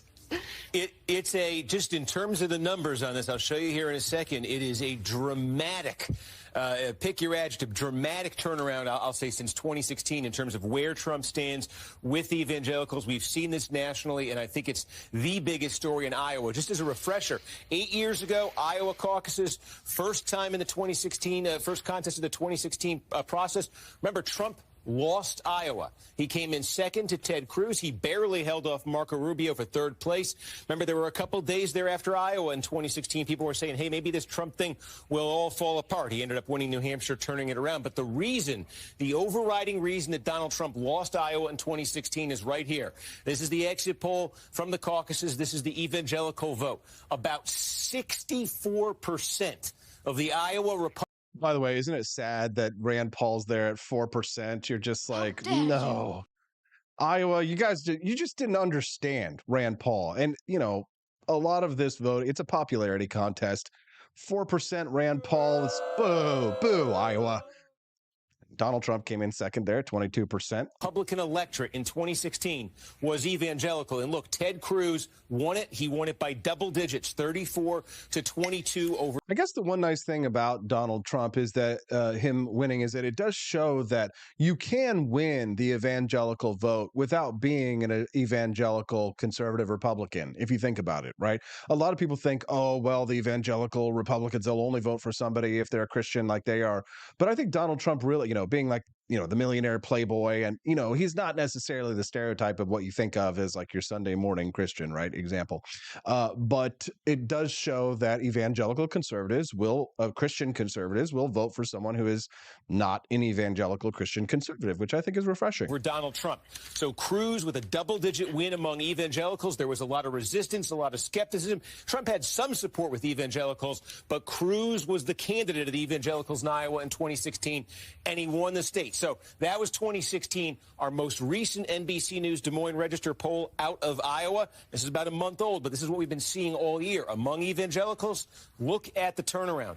Trump, who was losing by 12 to Ted Cruz, now with an outright majority, 51% of the evangelical vote, basically 2-1 over his nearest foe, Ron DeSantis, Nikki Haley, barely in double digits. 51%. That tracks, by the way, with Trump in that poll, his overall support in Iowa. We also had at 51%. And just the history of this, we said Ted Cruz in 2016, he won the evangelical vote in Iowa. He won the caucuses. Rick Santorum 2012 won the evangelical vote, won the caucuses. Mike Huckabee 2008, evangelical vote caucuses. That's why Donald Trump, the biggest reason Trump has been winning and winning big in these Iowa polls. But we mentioned that other group. This is always a wild card group in caucuses. First-time caucus goers can often be about 40% of the caucus electorate. Here is a group that Trump won in 2016, although it was close. He got 30%. Cruz, Rubio, both in the 20s. So this was a group that kept Trump in the game in 2016. Wasn't enough to win the state for him. But look at this. When you look now in our poll at first-time caucus goers, Trump with a 51-point advantage over his nearest foe here, Ron DeSantis. So he's had those two groups not just change in terms of one going for him that wasn't before. They have both exploded in terms of him now just winning outright majorities, massive landslides with both groups. It's why he's been so consistently ahead in Iowa. And it does set up, obviously, we are 6 days away from the caucuses themselves. Before that, I will say, we will have one final NBC News Des Moines Register poll before the caucuses. It's the one the whole political world is usually waiting on. And see, I think that the left, they don't understand why evangelicals would vote for Donald Trump. It's not just because of their values as Christians. It's also because of their political values, which are obviously opposed to woke leftist indoctrination. They're opposed to what the left is trying to foist on our children in schools. They're opposed to the agenda that the left wants to foist on our children in regards to gender ideology. They're opposed to the agenda that the left wants to foist on us in terms of economics. They're opposed to the agenda that the left wants to force on us when it comes to our own personal lifestyles, right? The nuclear family and the family values that the left stands for.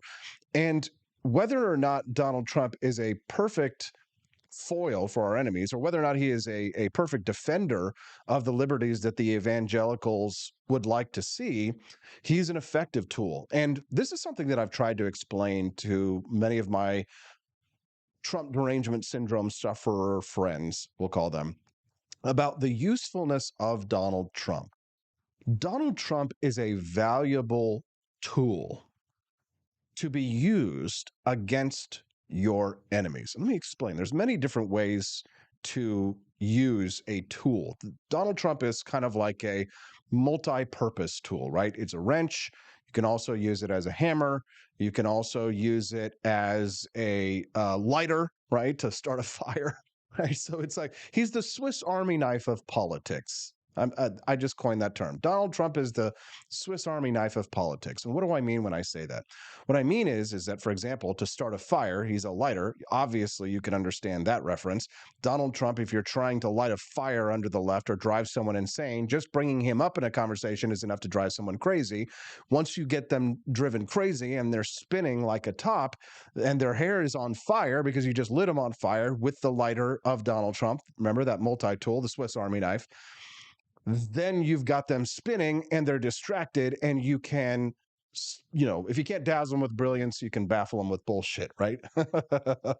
And you can use Donald Trump as a tool to drive them insane, which is useful. right? Or you can use Donald Trump in another way. You can use him as a knife to cut people. Like, say, libertarians, you're like, oh, Donald Trump is not an improvement. I can't vote for him. I have to vote third party. Okay, you're free to vote third party in a country. I've done it in the past, right? God bless you. However, I will say, if you want to cut somebody like a knife, how many libertarians ran with in their platform planks for president of the United States, including myself in 2016, on the Right to Try Act? Guess who signed the Right to Try Act into law? That was Donald Trump. Ooh, it cuts like a knife, right? We've got the Swiss Army knife. We've set the left's hair on fire. We've sliced the libertarians open with the Right to Try Act, right? And then, of course, there was the question of the Republicans. If there are Republicans who are strong on border policy, well, guess what? Donald Trump, the wrench, can be used to talk to the Republicans who want to see a stronger border policy and restrictions curbed on our open borders that we have here in the United States. Then Donald Trump is a useful wrench against those kinds of arguments. So you have Donald Trump, the Swiss Army knife, the multi-tool, the wrench against the never Trump Republicans when it comes to the immigration question, the knife against the libertarians when it comes to the question of the Right to Try Act, and the lighter against the liberals to set their hair on fire and drive them bonkers, bat insane. Donald Trump, the multi-tool. He is a useful tool against our enemies, and that is how you're going to have to think about it. That's how you're going to have to look at Donald Trump. Is anybody smoking when I'm hacking in the pipe? I see that we had, 69 likes on the show, which is, kind of nice, but also kind of... How dare you? Some of you make me want to call the cops. Do me a favor, will you? Click the like button. I'd love to earn at least 100 likes on the Wake Up America show stream while we're streaming live.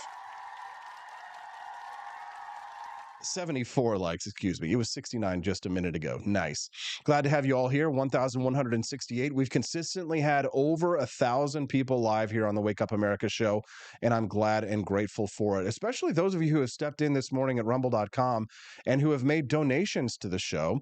I'd love it if people would join C. Songaroth and Urs Mommy and others and become a monthly supporter of the Wake Up America show. I know for many of you who are listening to me right now, you might roll your eyes and say, well, Austin, I just met you. I don't know you. I'm not going to fork over, $5 a month to somebody that I don't know. And I totally understand that.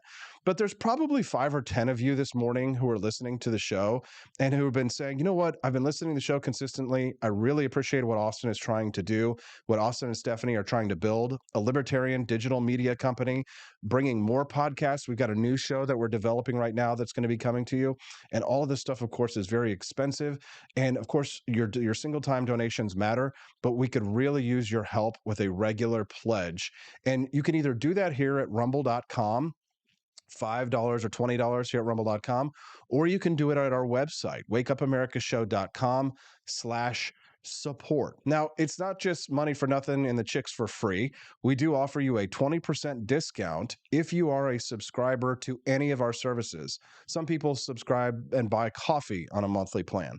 Some people subscribe through rumble.com at $5 a month or $20 a month, or at wakeupAmericaShow.com/support for $17.76 a month. That's the Peterson's Patriot supporters.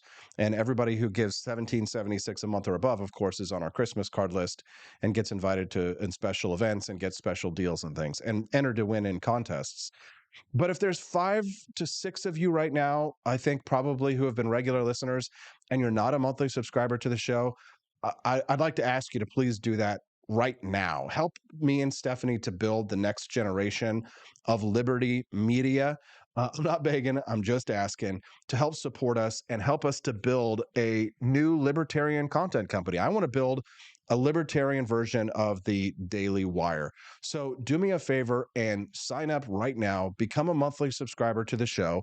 Again, you can do it right here on the channel, or you can go to our website, wakeupAmericaShow.com/support. TF13, she says, okay, I thumbed up, but I'm new. I know nothing about this channel, but I'm listening. That's great. For those of you who are new today, You have no idea who I am. You haven't met my lovely wife yet. She'll convince you here on Fridays when she comes and joins us. So subscribing to the channel, of course, is totally free and it helps support us, and we appreciate that very much. And of course, if you haven't checked out AP4LibertyShop.com, I know a lot of you are capitalists just like us. You want to get something for your money.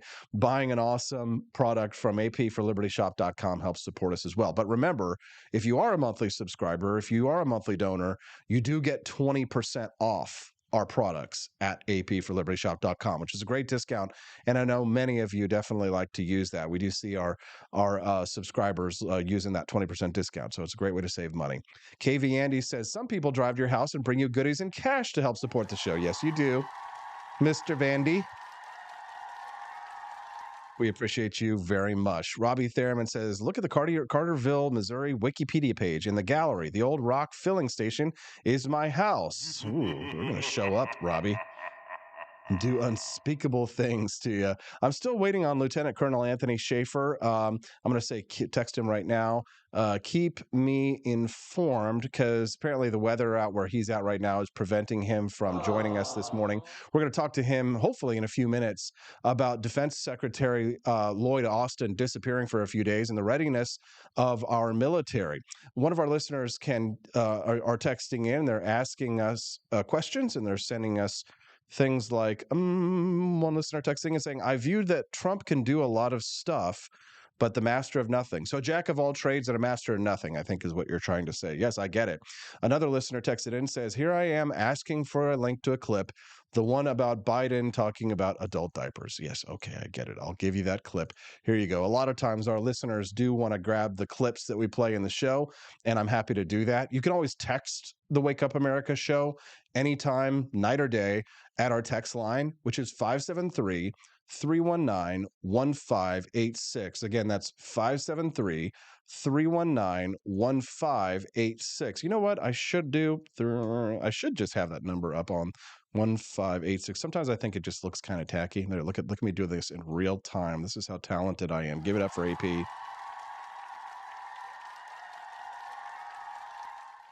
There you go. So you guys always know that you can text the show at 573-319-1586 is the text line if you want to grab clips or quotes, or you have a question for me. Or let's say if you're already a monthly subscriber to the Wake Up America show, you might be saying, hey, I don't have my code. I'd like to be able to get my 20% discount at the AP for Liberty Shop store. Well, cool. Just so you know, I will get you that code if you just send me a text. Let me know what your name is, and I will check that with the records to ensure that you are indeed a monthly subscriber to the show. And see how I made that all pretty with our little pink logo there on the Wake Up America show. There you go. That's the text line. 573-319-1586 is that text line. Hit us up there and let us know what's on your mind, and anytime, night or day. If you grew up in Kansas City in the 1980s like I did, you probably know that song. Call 322-1177 anytime, night or day, right? Sometimes I like to go onto YouTube and watch old commercials from like the 1980s when I was a kid. Some of you, if you lived anywhere near the Kansas City area, and I know we do have a lot of like Kansas City area listeners, then you probably remember the, what was that? Oh, my brother and I were singing this at Christmas time. Put a light on the mayor's Christmas tree, let your love shine through. Anyways, let's hear what the left is saying about the Donald Trump appeals to presidential immunity. I just like to hear what the idiot left is saying sometimes. Take a listen. Donald Trump's attorney just argued in court that Donald Trump could assassinate a political rival on orders from SEAL Team 6 that he gave to SEAL Team 6 to assassinate a political rival.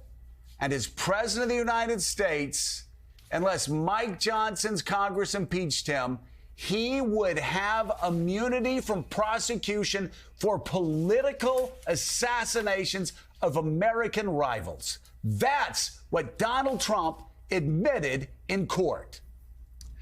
Yeah, it depends on the context. I mean, it was outrageous. Yeah, it does depend on the context, doesn't it? Thank you, Chris Matthews. And I have to tell you, I grew up in the Cold War, a little older than you, Joe, and I have to tell you, when we grew up in the Cold War, we wondered how far could Soviet dictators go with their authority? How many people could they knock off in the back room? And up through Stalin, certainly, and maybe Bulganin, maybe Khrushchev, we figured they had the power to kill their enemies, get rid of them. We thought that was what a dictator was. That's what they're describing as the presidential authority under their reading of the Constitution. The ability to knock off opponents. And this is a real problem because those people who raided the Capitol on January 6th, 700 of them have pled already. 200 of them have pled to felony cases. They're going to prison for 18 to 20 years. They're going in for real time. And all those people are going to be punished in the real world that Trump doesn't live in. The real world, they're going to jail. And they're paying for listening to his lies. When he said, I won the election, he lied. He sent them up there with the lie. And that's why they're in jail. And they're going to jail. And this is a reality. And Trump's out there hanging onto that last shred, this immunity thing, this thing that he thinks will save him. You know, like the guy hanging from the Statue of Liberty and his coat's falling apart because he's trying to hang on. You know? He's not going to win. He's going to lose that case because the appellate court, we could hear them thinking yesterday in that trial. You could hear them talking with their incredibility. It's hard to listen to the idiot left these days, but we always want to know what they're doing. Did you hear that clip I played earlier of Whoopi Goldberg when she was saying that Donald Trump was going to put us all in camps? Talk about projection, right? Let's hear from somebody that we actually like, though. Vivek Ramaswamy, in the final days of the campaign. We're going to miss you, Vivek. I'm Vivek Ramaswamy, and I approve this message. The mainstream media is trying to rig the Iowa GOP caucus in favor of the corporate candidates who they can control. Don't fall for their trick.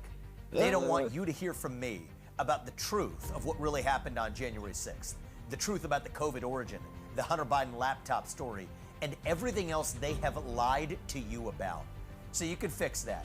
Take your remote and turn this off. Okay, Vivek Ramaswamy, good stuff. Do we have any Vivek Ramaswamy fans out there? Just really enjoyed watching Vivek kick butt during the presidential debates, and I've definitely become a fan of his. And it's been heartening to actually see people who are out there who are taking some wins. And I hope that Vivek Ramaswamy ends up running for Congress or for Senate or for some other job.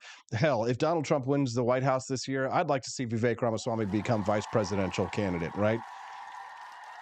Because I think they're probably going to, I think if Donald Trump wins, I think that there's probably going to be something nefarious that happens to Donald Trump. And I don't want that to happen, but frankly, I think that there are too many people who want him dead for him to make it all 4 years. Maybe he doesn't even make it to his first day in the White House, which means it's so important who we pick to become our vice presidential candidate. And I want it to be Vivek Ramaswamy. I'd love to hear your thoughts. Who do you think would be a good vice presidential candidate? Vivek is the one who's the closest to what it is that I believe. Some people may have a different opinion. Remember, you can always text the show anytime, night or day, Monday through Friday from 7 to 9 a.m. Central Time on the Wake Up America show. We've had over 1,000 people watching the show live the entire stream. This has been fantastic, and I know it's because of Rumble.com. Many of you guys who've been here for a little while know how good it feels to see all of these people coming and joining us on the show. We were this show that, when I started it a year and almost a half ago, we had 20 to 30 people watching us live in the morning. So for us, and it's a little two-person business that produces the show, and it's me and my wife. And when we're not here on the show, we're working our butts off behind the scenes trying to make the show as awesome as possible for you 5 days a week. So do us a favor, like and subscribe to the channel. We'd love to have you come back and join us here. The show's schedule is every Monday through Friday from 7 to 9 a.m. Central Time. The Wake Up America show streams live. Great news, great politics, and we're really a lot of fun, and we make friends. If you haven't had a chance to introduce yourself in the comments this morning, I hope you'll do it tomorrow. So make sure you come back and join us here. Bookmark us, right? Rumble.com/AP4Liberty. We'd love to have you make your acquaintance. I know a lot of you, 1,212 of you are kind of lurkers, hanging out in the background. You don't really do the whole live chat thing. Trust me, we don't bite unless you ask until we know you better. unless you want us to. We are libertarians, of course. Love Kit joining us says, first time I got the Rumble notification, longtime fan voter. What's up? Love Kit, glad to have you here. Andrew Opperman says, great show. TF13, she says, that's cool, a husband and wife team. Yeah, and you get to meet her on Friday morning. Stephanie joins us for Freedom Family Friday, including my brother Justin Peterson. It's a trio of Petersons. CC23 says, your podcast is great. So many of them are depressing. Yeah, no, we are not depressing. We keep it light. We keep it fun. It's a great way to start your day. The only better way to start your morning is with a cup of Founding Flavors coffee. Am I right?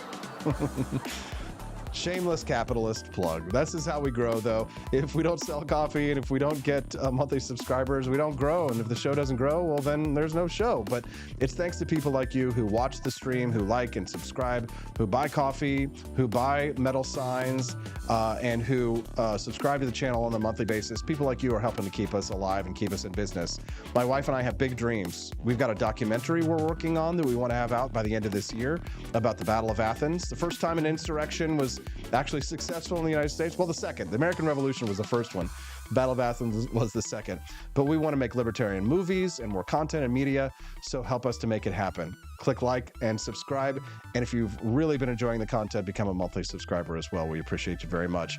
See you later, TF13. Bye-bye, Urs Mommy. See you later, Joan J. Exit to the gift shop. We do have painted elephants. Thanks, Quest Fanning. Thank you, Commode Bear. Quest, I saw your $2 donation earlier. Thank you, by the way. Rare Camellia, she'll be here with us in studio tomorrow. Barney Styles, Tolly 1982, Clementine, we know that's Diug, CC23, Eric Wilson Live, all of our friends, Bitchmobile. We'll see you tomorrow on the Wake Up America show. Oh, somebody donated $50.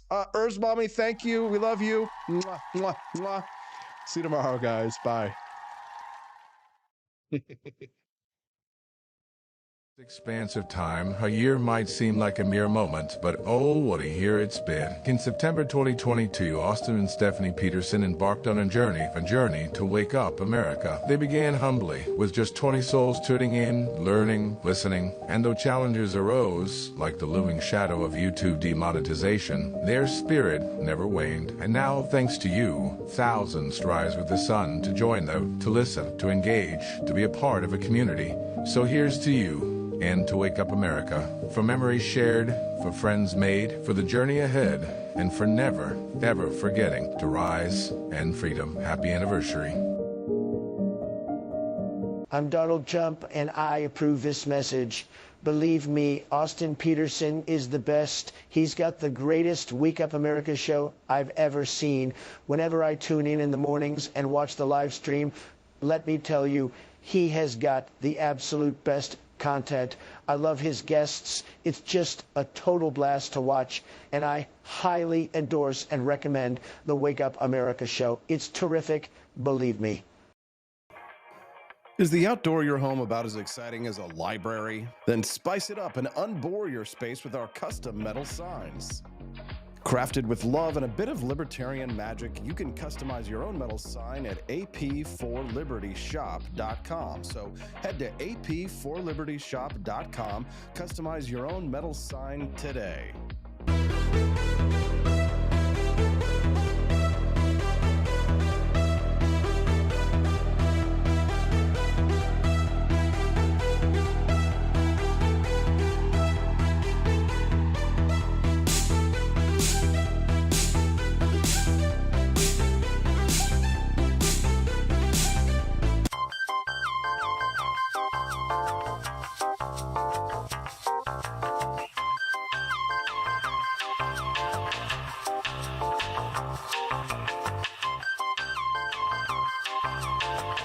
Welcome to a world of vocal discovery at Peterson Voice Studio.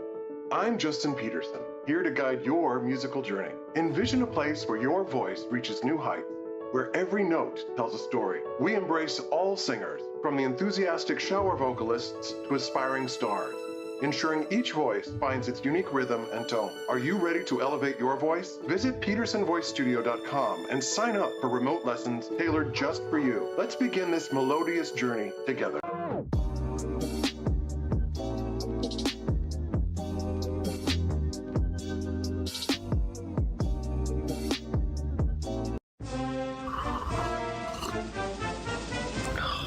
Tired of spending your hard-earned money on woke corporations that don't share your pro-freedom values? Fed up with sipping liberal lattes and progressive cappuccinos? Introducing Founding Flavors from AP for Liberty Shop. Get your day started with Washington's Revolutionary Roast. As robust and principled as the man himself, this blend is the shot of energy heard round the world. Or maybe you want to taste the fervor of freedom with Adams's Patriotic Perk. It's as dynamic and balanced as the U.S. Constitution, sure to awaken your spirit of liberty. For the aficionados, we've got the Jeffersonian Java, a complex mix of flavors that speaks volumes about your refined tastes. And don't forget Betsy's Liberty Lullaby, our decaf option, crafted with the same care and dedication Betsy Ross put into our Star-Spangled Banner. This blend lets you enjoy the taste of freedom anytime without losing sleep. No woke beans here, folks. Just pure, patriotic, pro-freedom flavors brewed with love for liberty. So why compromise your principles for a cup of coffee?